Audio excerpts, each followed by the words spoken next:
Hello Bangla तो की করছো সবাই তো আজ আমরা কথা বলতে চলেছি শ্মশান ব্লগ নিয়ে। ये सब क्या देखना पड़ रहा है?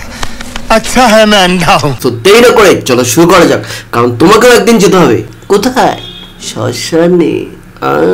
হঠাৎ শুনি আমার দিদা মারা গেছে আর সবাইকে যেতে হবে শ্মশানে। আমিও দেরি না করে ঝটাপট রেডি হয়ে চলে গেলাম শ্মশানে। আর চলো আমার দিদা মারা যাওয়ার আর শ্মশানের ব্লগটা তোমাদের সাথে শেয়ার করি। কিন্তু কেন বোন? আর আগে আমি একটু রেডি হয়ে নি আর শ্মশানে গিয়ে কি হয় তো চলো পুরো ভিডিওটা দেখতে থাকো, সবটাই শেয়ার করব তোমাদের সাথে। বড় কথা হচ্ছে দিদি এখন রেডি হবে আর সেটা ব্লগ, মানে স্বাভাবিক একজন যদি মারা যায় তাও আবার নিজের দিদা যখন হচ্ছে ব্যাপারটা, তো সেখানে একটা ইমোশন একটা সেন্টিমেন্ট থাকে। গাইস তোমরা সবাই জানো তো প্রত্যেকের বাড়িতেই দাদা দিদা থাকে, তো সেটারও ব্লগ। ये बड़ी अच्छी बात कही आप। চলো আমরা ভ্লগ দেখি। আমি ভেবেই পাচ্ছিলাম না কোন ড্রেসটা পরবো, তারপরে আমি ভাবলাম যে আমার তো একটা সুন্দর ড্রেস আছে। कैसे कैसे लोग रहते हैं यार यहाँ पर। আমি ভেবেই পাচ্ছিলাম না কোন ড্রেসটা পরব। না বোন সত্যি ভালো কথা, এটি তো পারফেক্ট টাইম। তোমার দিদা মারা গেছে, তুমি ভেবেই পাচ্ছ না শ্মশানে যাওয়ার সময় তুমি কোন ড্রেসটা পরবা। একটা ছোট্ট হাততালি তোমার জন্য, এর থেকে বেশি দিব না, ডিজার্ভ করো না।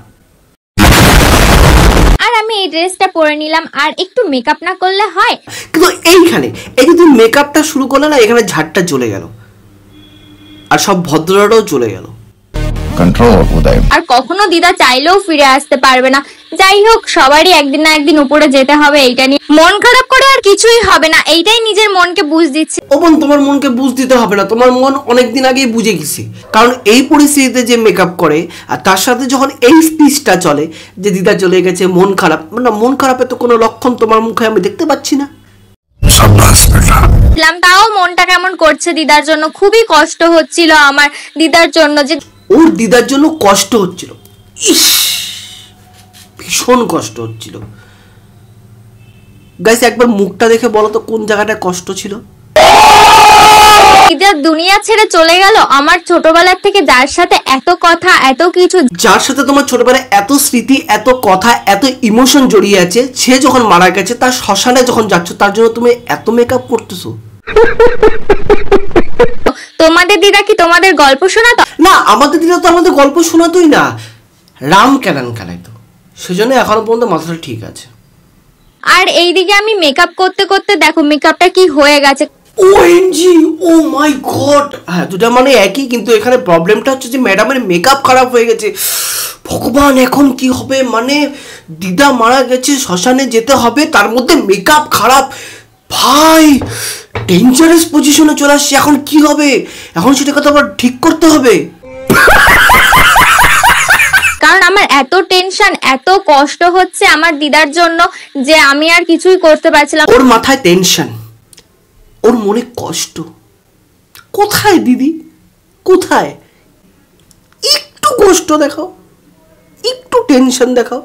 আসলে ওই যে বললাম না, প্রথমে বললাম যে গলত সফটওয়্যার ডাউনলোড হয়ে গেলে কাজ ঠিক মতো করে না ব্রেন, ওটাই হচ্ছে না। তাই জন্য ভাবলাম যে একটু যেমন তেমন রেডি হয়ে ন্যাচারাল ভাবে যাই।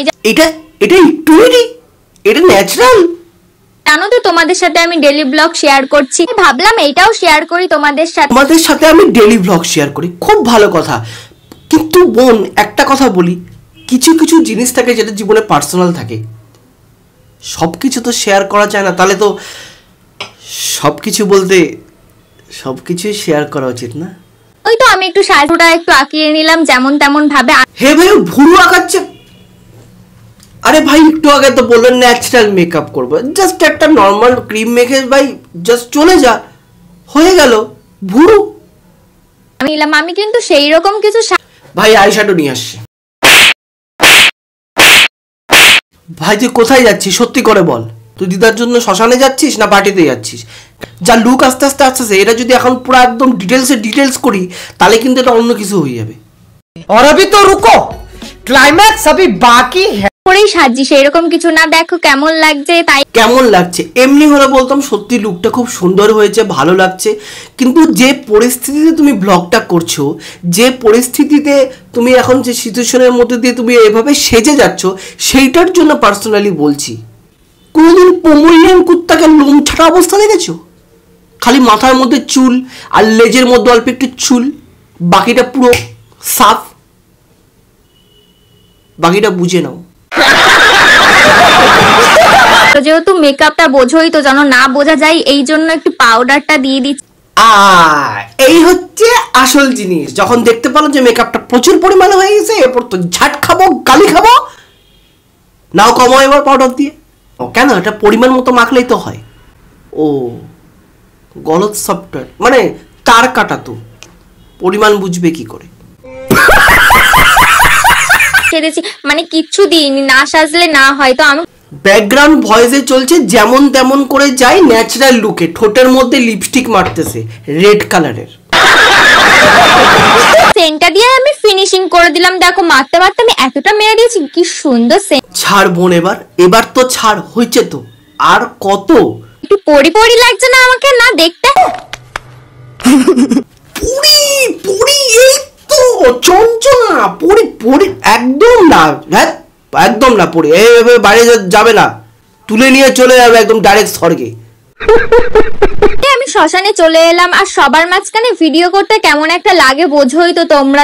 সবার মাঝখানে ভিডিও করতে কেমন একটা লাগে? তুই যে ওখানে গেছিস না, তোকে কেলায় নেই, এটাই অনেক কথা। ভিতরে এসে দেখছিলাম, আর আজকে বেশি কিছু বলবো না যেহেতু মনটা খুব খারাপ আছে, আর কিছু বলতে পারছি না। তো চলো টাটা, বাই বাই। শ্মশান থেকে তাড়া দেয়নি তোকে, ঢুকতে দেয়নি মনে শ্মশানে?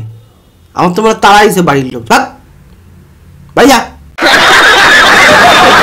সো গাইস দেখো, ভিডিওটা সম্পূর্ণ এন্টারটেনমেন্টের জন্য বানানো, কিন্তু ব্যাপারটা হয়ে যায় যখন এরকম জিনিসপত্র দেখি না, মানে আজকালকার এইসব বোনদের মধ্যে বা এর মধ্যে যখন এগুলো দেখে, তখন রক্তটা গরম হচ্ছে, মাটা গরম হচ্ছে, তখনই কিন্তু এগুলো মুখ দিয়ে আলবেল ছাল বেরোয় এগুলো।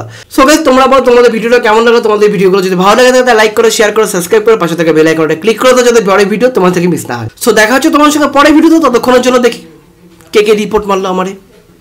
বাই। সাগু পাশের বাড়ি দিদা মারা গেছে, তাড়াতাড়ি চল। হ্যাঁ ভাই আসতেছি। তুই কি এখন স্বাস্থ্য বসবি? হ্যাঁ বল।